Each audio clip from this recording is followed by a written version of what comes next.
Hello everyone, कैसे हैं आप सभी। I hope you all are well. आप सभी अच्छे होंगे। आप सभी का मोस्ट वेलकम है English with Gaurav Agarwal sir के ऑफिशियल यूट्यूब चैनल पे। सो आज हमने होने वाली है डे 4th क्लास। ऑलरेडी अपन ने 3 क्लासेस कंप्लीट कर ली हैं। यदि कोई भी स्टूडेंट एनीवन जो भी इस चैनल पे न्यू आया है, फर्स्ट टाइम विजिट किया है, तो please please please please humble request है चैनल को सब्सक्राइब करना। साथ में इस वीडियो को लाइक कीजिए, शेयर कीजिए और अपने प्यारे प्यारे कमेंट कीजिए। मैं आप सभी कमेंट्स पढ़ता हूँ, देखता हूँ। आप जो भी होमवर्क मैं आपको दे रहा हूँ, आप लोग उसका रिप्लाई देते हो, करते हो, बहुत अच्छा लगता है। सो आज की जो क्लास होने वाली है ना, वो भी बहुत ही इंटरेस्टिंग, सिंपल होने वाली, यूनिक होने वाली है। क्योंकि अपनी हर क्लास ही बिल्कुल सिंपल होती है। देखो, इंग्लिश एक लैंग्वेज है, उसको सीखना ऐसे इतना हार्ड नहीं है। It's not a hard piece, okay, it's a piece of cake for you. Just imagine, बिल्कुल ये पीस ऑफ केक, इसका मतलब होता है कोई काम बिल्कुल आसान होना। देखो, अगर हम किसी चीज़ के लिए सोच लेते हैं ना, डेडिकेशन ले लेते हैं कि yes I can do it, तो वो हो जाता है। और अगर हम पहले ही इसका फोबिया लेके बैठ जाएं, फियर लेके बैठ जाएं, यार मेरे से नहीं हो पाएगा, तो कसम से चाहे कितनी प्रयास कर लेना, चाहे कहीं पढ़ लेना, नहीं हो पाएगा। बट मैंने डे फर्स्ट पे भी आपसे कहा था कि अगर 45 डेज तक आप मेरे साथ हो, तो मेरा प्रॉमिस है कि मैं आपको इंग्लिश बोलना सिखा के ही मानूंगा, चाहे कुछ भी हो जाए। बस आपको सपोर्ट करना है। कैसे? क्लासेस लेके, और कुछ नहीं करना। और ये क्लासेस बिल्कुल फ्री ऑफ कॉस्ट है, आपको पता है। और साथ में हो सके तो यार अपने फ्रेंड्स को भी शेयर करा करो, ताकि वो भी सीख सके। या घर में कोई भी एनीवन पर्सन है, मदर हो, फादर हो, देखो सीखने कोई उम्र नहीं होती, पहली बात तो ये भी है। तो ये मत सोचना केवल स्कूल के बच्चे या कॉलेज के बच्चे सीख सकते, नहीं, आपके पेरेंट्स भी सीख सकते हैं। है कोई आपका स्पाउस है, जो लाइफ पार्टनर है, कोई भी एनीवन जो भी है जिसको आप जानते हो उसको इंग्लिश सीखनी चाहिए, ऑफ कोर्स उसको इस वीडियो को शेयर करना, ताकि उसको भी कुछ हेल्प मिल सके। देखो, हम स्किल जितने डेवलप करेंगे खुद के अंदर, उतना ही हमें रिटर्न्स मिलेगा हमारी लाइफ में, हर तरीके से। बिल्कुल। तो जो आज का टॉपिक है, देखो आज एक टॉपिक में बात करने वाला हूँ कि एक ऐसा टॉपिक जहां हम सोचते हैं कि मुझसे केवल वही हो पाएगा। आप लोगों ने टेंस का नाम सभी ने सुना होगा। अब टेंस का नाम, जैसे मैंने टेंस वर्ड बोलता है, आपके मन में आ गया होगा सवाल, यार टेंस, फिर वही टेंशन, पहले इतने साल से पढ़े थे। यार केवल टेंस, केवल वही प्रेजेंट पास्ट फ्यूचर, वो स्ट्रक्चर बनाने में ही काम नहीं आते। टेंस का यूज हम अलग अलग जगह करते हैं। ये एक इंग्लिश लैंग्वेज का एक पार्ट है, ग्रामर का पार्ट है ये। टेंस ही कंप्लीट सब कुछ नहीं है। ये नहीं टेंस है तो सब कुछ है, नहीं। टेंस हम पढ़ेंगे, पढ़ाऊंगा, लेकिन आगे। और टेंस को भी ऐसे पढ़ाऊंगा कि जो आपने कहीं पढ़ा नहीं होगा। और मेरा प्रॉमिस है टेंस की क्लास भी आपको इतने अच्छे समझ में आएगी, जो आप कभी इमेजिन नहीं कर पाए थे कि टेंस इतने ईजी होते हैं क्या। जहां आपके इनके फॉर्मूला, जो स्ट्रक्चर समझ में नहीं आते थे, वो भी समझ में आएंगे। तो जो आज की अपनी क्लास है ना, वो होने वाली है बी वर्ब के लिए। देखो, बी वर्ब क्या है? बी वर्ब भी एक हमारे स्पोकन का पार्ट है।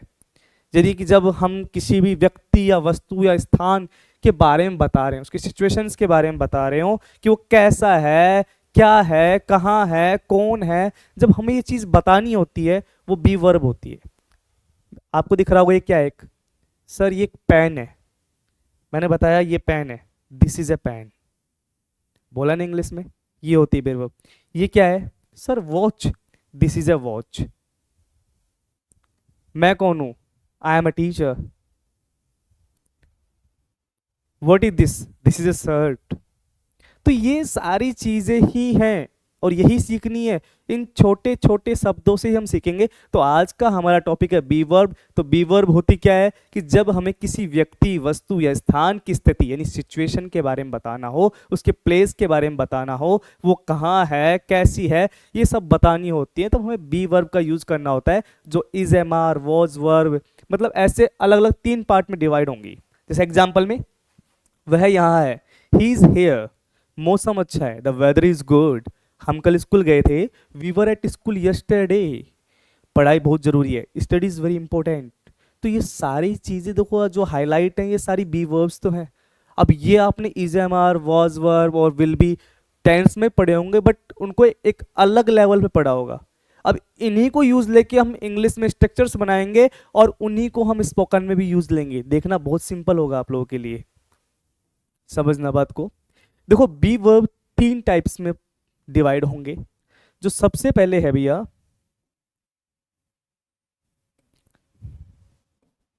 देखिए, सबसे पहले आ जाता है प्रेजेंट के अंदर। किस में आता है? प्रेजेंट टेंस के अंदर आएगा, ठीक है।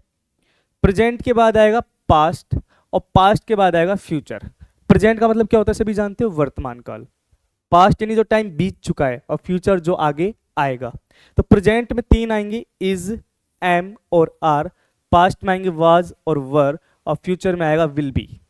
यानी कि ही इज हियर, वो यहाँ है। आई एम स्टूडेंट, मैं एक विद्यार्थी हूँ। दे आर फ्रेंड्स, वे दोस्त हैं। आई वॉज एट होम, मैं घर पर था। We were at the park, हम पार्क में थे। I will be a teacher, मैं एक टीचर होऊंगा, मैं टीचर बनूंगा ना, तो वो बोलते हैं ना। तो इस प्रकार से सारे स्ट्रक्चर्स यूज हो रहे हैं। अब देखो कितना इजी लग रहा है ना, कितना सिंपल लग रहा है ना। तो वही चीज हम जानेंगे इसमें। आज हम प्रेजेंट के बारे में पढ़ेंगे। सबसे पहले केवल आज की क्लास में हम प्रेजेंट से रिलेटेड सारे सेंटेंस बनाएंगे और फिर ऐसे हर एक छोटी छोटी क्लास लेंगे। देखो ये नहीं है कि एक क्लास में सब कुछ डाल दिया, मिक्स कर दिया और कोई रायता फैला दिया, नहीं। थोड़ा थोड़ा बूंद बूंद से ताकि घड़ा भरेगा तो उस घड़े को हम आराम से ग्रहण कर सके। और एक साथ मैं तुम पे बोझ डाल दूंगा तो वो बोझ कभी उठेगा ही नहीं, समझ में नहीं आएगा। इसलिए लिटिल लिटिल लेके चलो। और वो लिटिल लिटिल पता नहीं कब इतनी मच अमाउंट इतनी सारी इकट्ठी हो जाएगी आपके पास। जैसे हम सेविंग्स करते हैं ना छोटी छोटी, वो छोटी छोटी सेविंग्स बाद में बहुत बड़ी सेविंग हो जाती है। ऐसे ही हम थोड़ा थोड़ा सा लेके चलेंगे नॉलेज को, और वो नॉलेज पता नहीं कब इतना बड़ी नॉलेज हो जाएगी कि हम खुद को अपग्रेड कर चुके होंगे ना। तो देखिए प्रेजेंट, जब हम किसी व्यक्ति, वस्तु या स्थान की वर्तमान स्थिति यानी प्रेजेंट सिचुएशन बताते हैं या उसकी प्रेजेंट आदत को, उसके हैबिट के बारे में बताते हैं, तो वहां पर be verb is, am, are का यूज किया जाता है। अब देखिए जो एम है, क्या है एम, केवल इसका यूज होगा आई के साथ में, ध्यान रखना। एम का यूज किसके साथ होगा, आई के साथ में। जबकि इज का यूज होगा ही यानी लड़का, सी यानी लड़की, इट यानी कोई वस्तु या फिर कोई भी नेम, कोई भी नाउन आ जाए। नाउन क्या होता है, naming noun, name of any person, place, animal or a thing is called noun. Pen क्या है, नाउन है। वॉच क्या है, नाउन है। What is this, noun. What is this, this is also called noun. Okay, if you are watching a screen, this is also noun. This is also noun. This book is also noun. Okay, and we have friends. Friends is also noun. So everything which have the name is known as noun. Just remember it one thing. जिस चीज का भी नाम होगा वो क्या कहलाएगा, noun कहलाएगा। तो यानी किसी का भी नाम हो तो वहां पर किसका यूज होगा, इज का। बल्कि जबकि we you they, we you they या फिर कोई प्लूरल सब्जेक्ट होगा उसके साथ आर का यूज होगा। जैसे आई एम एट होम, तो एम का यूज किसके साथ हुआ, आई के साथ। ही इज ए स्टूडेंट, वह एक विद्यार्थी है, तो ही के साथ किसका यूज हुआ, इज का। वी आर फ्रेंड्स, हम दोस्त हैं, तो वी के साथ किसका यूज हुआ, आर का। ठीक है, तो ये बातें आपको ध्यान रखनी है कि आई के साथ यूज होगा एम का, जबकि इज का यूज होगा ही, सी, इट या कोई भी नेम के साथ में, और आर का यूज होगा वी के साथ, यू के साथ, दे के साथ, और कोई भी प्लूरल सब्जेक्ट होगा जो बहुवचन होंगे, एक से ज्यादा होंगे, उनके साथ आर का यूज होता है। ये बात समझ गए होंगे मेरे हिसाब से। ठीक है, तो देखिए अब इनके कुछ स्ट्रक्चर समझते हैं। फॉर्मूलाज थोड़े जरूरी है, रटने नहीं है, ध्यान रखना। जब भी हमें कोई सिंपल बोलना हो, कोई भी चीज सिंपल ही बोलनी हो, कि फॉर एग्जाम्पल यह पेन है, अब कैसे बोलेंगे, सबसे पहले तो हमें लेना होगा सब्जेक्ट। क्या लेना होगा, सब्जेक्ट। उसके बाद लेना होगा इज, एम, आर में से जो भी उसके हिसाब से आएगा, और उसके बाद में ऑब्जेक्ट। जैसे ही इज ए स्टूडेंट, वह एक विद्यार्थी है, वह एक विद्यार्थी है, तो वह की इंग्लिश क्या हुई, ही। अब लगाएंगे हेल्पिंग वर्ब यानी कि इज। अब क्या है वो, विद्यार्थी, तो ए स्टूडेंट, तो ही इज ए स्टूडेंट। अगर मुझे इसका नेगेटिव बनाना होता, क्या बनाना होता, नेगेटिव, तो कुछ नहीं करना होता, सब्जेक्ट फिर वही is, am, are. Is, am, are just बाद क्या लगाना होता है, नॉट, और नॉट के बाद में ऑब्जेक्ट। तो ही इज नॉट ए स्टूडेंट, वह विद्यार्थी नहीं है। अगर मुझे इसको इंटरोगेटिव बनाना है तो क्या करेंगे, जो इज, एम, आर है ना, इसको सब्जेक्ट से पहले रख दो। क्या रख दो, सब्जेक्ट से पहले रख दो। कहाँ रख देंगे, सब्जेक्ट से पहले। तो क्या हो जाएगा, is, am, are plus subject plus object, last में क्वेश्चन मार्क, बोले तो बंदर की पूछड़ी। तो यानी कि इज ही अ स्टूडेंट, क्या वह विद्यार्थी है। अगर मुझे इसको इंटरोगेटिव नेगेटिव बनाना है, कुछ नहीं करना, सब्जेक्ट से जस्ट बाद में नोट लगाना होता है, कुछ नहीं करना। हेल्पिंग और वही आगे आती है इज, एम, आर, तो इज, एम, आर आगे, फिर सब्जेक्ट, फिर नॉट, फिर ऑब्जेक्ट, फिर question mark. Is he not a student, क्या वह विद्यार्थी नहीं है। ठीक है, अगर मुझे डब्ल्यू एच वर्ड बनाना होता तो कैसे बनता, W H is am are subject object question mark. W H क्या होता है, देखो एक चीज समझना, दो चीजें मैं आपको समझाता हूं यहां पर। एक तो है हेल्पिंग वर्ब और एक मैंने बोला डब्ल्यू एच। इन दो के डिफरेंस को समझना। हेल्पिंग वर्ब यानी कि यहां पर आ गई बात होती है is am are. W H का मतलब जैसे वैन यानी कब, वाई यानी क्यों, व्हाट यानी क्या, हाउ यानी कैसे, इस टाइप के जो वर्ड्स होते हैं ना डब्ल्यू एच वर्ड्स होते हैं। जब भी हमें क्वेश्चन का जवाब यस और नो में देना हो, यस और नो में, तो वहां पर हेल्पिंग वर्ब का यूज होता है। जैसे मान लो आर यू ए बॉय, क्या तुम लड़के हो, यस या नो। ठीक है, अब मैं बोलूं कि why are you hungry, why are you hungry, तुम भूखे क्यों हो। अब यहां मुझे जवाब देना पड़ेगा, यानी कि जब भी आपको यस और ना, यस और नो ना बोल के उसका जवाब देना पड़े, वहां पर डब्ल्यू एच वर्ड का यूज किया जाता है। ये बात समझ गए होंगे मेरे हिसाब से कि हेल्पिंग वर्ब मतलब जहां यस और नो का जवाब देना होता है, और डब्ल्यू एच वर्ड का मतलब जहां हमें उसको पूरा डिफाइन करना होता है, एक्सप्लेन करना होता है, रीजन देना होता है, वो डब्ल्यू एच होते हैं। ठीक है, तो ये बात थी। तो इस प्रकार से स्ट्रक्चर्स बनते हैं। स्ट्रक्चर बहुत सिंपल है, कोई हार्ड स्ट्रक्चर्स नहीं है, एक दो बार करोगे ऑटोमेटिक समझ में आएंगे, बस प्रैक्टिस करनी पड़ेगी हमें। ठीक है भैया, तो ये चीज हमें ध्यान रखनी है। अब देखो जैसे वह ऑफिस में है, चलो मैं वैसे समझाता हूं तुम्हें। जैसे यह मेरा घर है, ये मैंने एक सेंटेंस लिया, यह मेरा घर है। अभी सेंटेंस कैसा है, अफर्मेटिव है ना, तो इसका स्ट्रक्चर बनाएंगे, सब्जेक्ट, फिर इज, एम, आर, और उसके बाद में ऑब्जेक्ट। अब यह सब्जेक्ट क्या है यहां पर, यह, तो यह को इंग्लिश में बोलते हैं दिस। अब इसके बाद बोल रहे हैं मेरा घर है, तो घर क्या है, एक है, बहुत सारे हैं, एक ही है। ठीक है, और दिस वैसे पहली बात क्या है, सिंगुलर हो गया, तो दिस इज। अब ऑब्जेक्ट क्या है, मेरा घर, तो मेरे घर को इंग्लिश में बोलते हैं my home, this is my home. बना कि नहीं बना। मैं बोलूं वह मोहन है, वह मोहन है, तो सब्जेक्ट क्या हुआ, ही के साथ क्या आएगा, इज, और ऑब्जेक्ट क्या हो गया हमारा, मोहन, ही इज मोहन। हम दोस्त हैं, हम दोस्त हैं, तो हम के लिए क्या होगा, वी। अब वी यानी बहुत सारे हो गए, तो क्या आएगा, आर, और दोस्त के लिए क्या होते हैं, फ्रेंड। अब साथ में इसको प्लूरल बनाएंगे, we are friends, we are friends. कुछ हार्ड हुआ क्या, नहीं हुआ ना। चलो मैं तुम्हें और समझाता हूँ और अच्छे से। जैसे हम एग्जाम्पल लेते हैं कोई बढ़िया सा और उसके सारे स्ट्रक्चर बनाते हैं। जैसे मैं बोलूँ कि वह, रुकिए एक सेकेंड,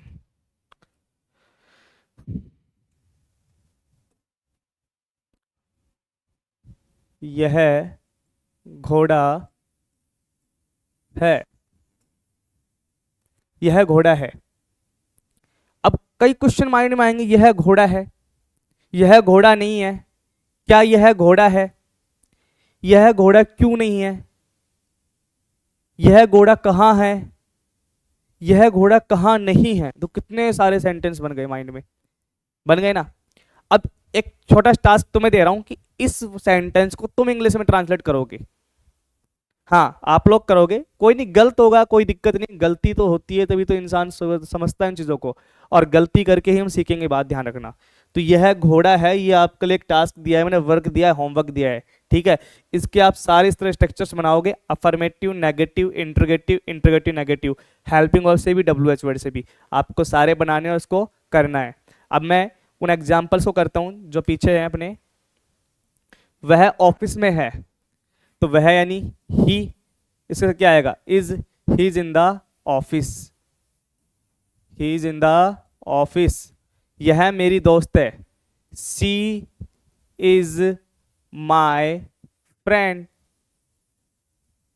वह मेरे चाचा हैं। वह यानी ही के साथ क्या आएगा बेटा? इज। मेरे चाचा यानी माय, और चाचा को बोलते हैं uncle. He is my uncle. यह बहुत सुंदर है, तो वस्तु के लिए क्या लगाते हैं? इट। इज वेरी यानी बहुत। सुंदर को क्या बोलते हैं? ब्यूटीफुल। वह बहुत चालाक है, तो वह लड़का ही के साथ क्या आएगा? इज, और बहुत को यानी वेरी, और चालाक को बोलते हैं clever. He is very clever. अगर मैं कहता वह ऑफिस में नहीं है, तो क्या बनता? ही इज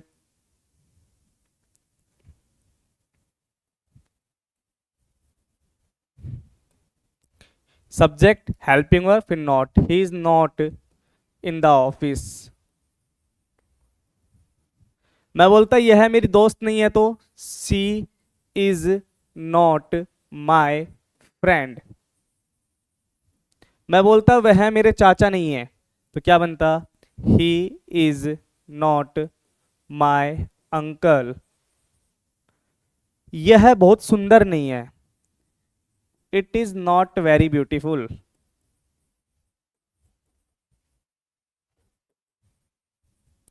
मैं बोलता वह बहुत चालाक नहीं है, तो ही is not very clever.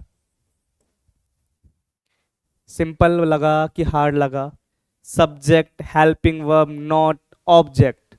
Structures रटने नहीं है, माइंड में लेके आओ। सबसे पहले अफर्मेटिव का format. Affirmative subject, helping verb क्या हो गया हमारे पास यहाँ पर? Is am are. Subject is am are object. Negative बनाना है तो subject is am are plus not plus object. Interrogative में हेल्पिंग वर्ब से बनाना है। इज एम आर को आगे लेके आओ, फिर सब्जेक्ट लेके आओ, फिर इसके बाद में ऑब्जेक्ट लेके आओ, लास्ट में क्वेश्चन मार्क। यदि मुझे डब्ल्यू एच वर्ड से बनाना होता तो डब्ल्यू एच वर्ड प्लस में इज एम आर प्लस में subject, okay, plus object plus question mark. यदि मुझे इंट्रोगेटिव नेगेटिव बनाना है तो इज एम आर प्लस में सब्जेक्ट प्लस में नॉट प्लस में ऑब्जेक्ट प्लस में क्वेश्चन मार्क। डब्ल्यू एच से बनाना है तो W H plus is am are plus subject plus not plus object plus question mark. बहुत सिंपल है यार, कितना चेड़ा नहीं पालना में, सोचना नहीं है क्या हो रहा है, बहुत इजी है। यह पेन है, दिस इज ए पेन। यह वॉच है, दिस इज ए वॉच। यह माइक है, दिस इज ए माइक। यह शर्ट है, दिस इज ए शर्ट। ठीक है, समझ रहे हो ना? मैं कौन हूं? Who am I. Who am I बन गया। कितना सिंपल है, तो इस तरह बनेंगे ऑटोमेटिक। चलिए आगे देखते हैं क्वेश्चंस को। यह कार मेरी है। यह कार मेरी है, तो this car is mine. This car is mine. यह कार यानी दिस कार। उसके बाद में इज। अब देखिए मेरी, अब मेरी के लिए पजेसिव आ रहा है, यहाँ पजेसिव प्रोनाउन का यूज हो रहा है। और पजेसिव प्रोनाउन में कैसा आ रहा है? ऑब्जेक्टिव टाइप में आ रहा है, पोजीशन दिखा रहा है। तो आई माई माई, देखो आई माई मी होता है, लेकिन आगे चलेंगे जब पजेसिव के लिए तो माइन का यूज होता है। तो this car is mine, MINE।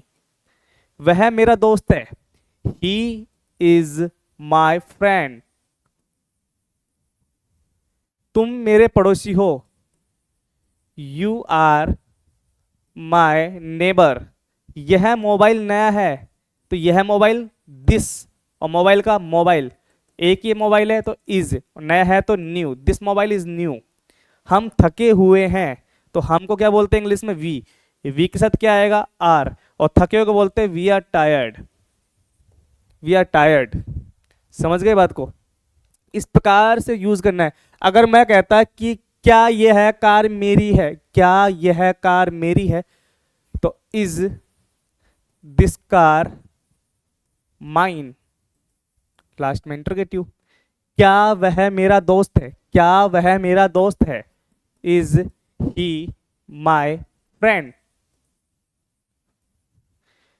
क्या तुम मेरे पड़ोसी हो? Are you my neighbour. क्या यह मोबाइल नया है? Is this mobile new. क्या हम थके हुए हैं? Are we tired? Is this hard और simple? Tell me one thing. I think it is very easy. If you try, if you try, if you try, yes, I'm saying, what I'm saying, if you try, then it will become very easy for you. Just practice it. Just try to practice it with your household items. अपने घर के सामानों से practice करो ना, कुछ भी रखा है तुम्हारे आसपास उसको लेके सोचो, उसको इंग्लिश में बनाओ, उसको हिंदी कन्वर्ट करो, फिर हिंदी से इंग्लिश बनाओ, फिर उसके सेंटेंस को अफर्मेटिव में जाओ, नेगेटिव में जाओ, इंट्रोगेटिव में जाओ, इंट्रोगेट नेगेटिव में जाओ. तुम्हें एक्सरसाइज की जरूरत ही नहीं है भैया, तुम्हें ना किसी प्रैक्टिस पार्टनर की जरूरत है. तुम्हारे पास इतना सामान रखा है घर में, सोचते रहो उनके बारे में, बस इमेजिन करो और ऑटोमेटिक इंग्लिश बनेगी उनकी. समझ रहे हो बात को? ऑटोमेटिक उनकी इंग्लिश बनेगी. अब बात करते हैं कुछ आज के वोकैब्स के बारे में जो बहुत ही इंटरेस्टिंग होने वाली, जो तुमने कभी सोचा नहीं होगा. अच्छा, कई बार जब बारिश होती है तो बारिश होने के बाद एक खुशबू सी आती है, महक आती है. हम क्या बोलते हैं उसको? बारिश की खुशबू नहीं, वो कहलाती है पेट्रिकोर. क्या बोलते हैं उसको? पेट्रिकोर. PETRICHOR, पेट्रिकोर. यानी बारिश के बाद जो मिट्टी से जो खुशबू आती है उसको बोलते हैं पेट्रिकोर. ठीक है. सेकंड वर्ड है अरोमा. यानी कि जब भी कई बार क्या होता है कि कोई भी स्मेल, सुगंध आती है ना जो हमें लगती है, उसे बोलते हैं अरोमा, यानी सुगंध जिसको हम बोलते हैं. अब मान लीजिए कोई किताब पुरानी पड़ी है आपके पास, एक पुरानी किताब पड़ी है, सपोज मान लीजिए कोई भी पुरानी किताब पड़ी है और उस पुरानी किताब कई दिनों बाद आप खोलते हो, उसमें जो पुरानी किताब में जो महक, जो सुगंध आती, क्या बोलोगे उसको? उसको बोलेंगे हम बिब्लियोसोमा. देखो, बिब्लियोसिया होती है यानी कि किताबों की खुशबू जो पसंद करते हैं. उसके बाद में जब भी किसी इंसान से पसीने की बदबू आती है तो क्या बोलते हैं उसको? जो शरीर से जो बदबू आती है क्या बोलते हैं उसको? बोलते हैं बॉडी ओडर. क्या बोलते हैं? Body order. और कोई भी अगर मान लीजिए फूलों से जो खुशबू आती है उसे बोलते हैं फ्रेग्रेंस. क्या बोलते हैं? फ्रेग्रेंस. उसे बोलते हैं खुशबू. सुगंध अलग होती है, खुशबू अलग होती है, ध्यान रखना. तो ये आज 5 वोकैब्स थी. पेट्रिकोर, अरोमा, ठीक है, बिब्लियोस्मिया, बॉडी ओडर और फ्रेग्रेंस. तो ये 5 हैं, इनको याद भी करना है, इनसे रिलेटेड कोई सेंटेंस भी बना के देखना. ठीक है. आज की क्लास में केवल इतना ही, बहुत बेसिक था. कल इसका हम अगला पार्ट पढ़ेंगे, पास्ट और फ्यूचर. ठीक है, जो भी बहुत ही सिंपल, यूनिक होने वाला है, इजी वे में होने वाला है. तब तक के लिए मिलते हैं नेक्स्ट क्लास में. अपना ध्यान रखिए. और हाँ, चैनल पे नहीं हो तो चैनल को subscribe, like, share, comment and give your love and support to this channel. इसी प्रकार से आपके लिए आते रहेंगे, मिलते रहेंगे. तब तक के लिए बाय बाय, जय हिंद.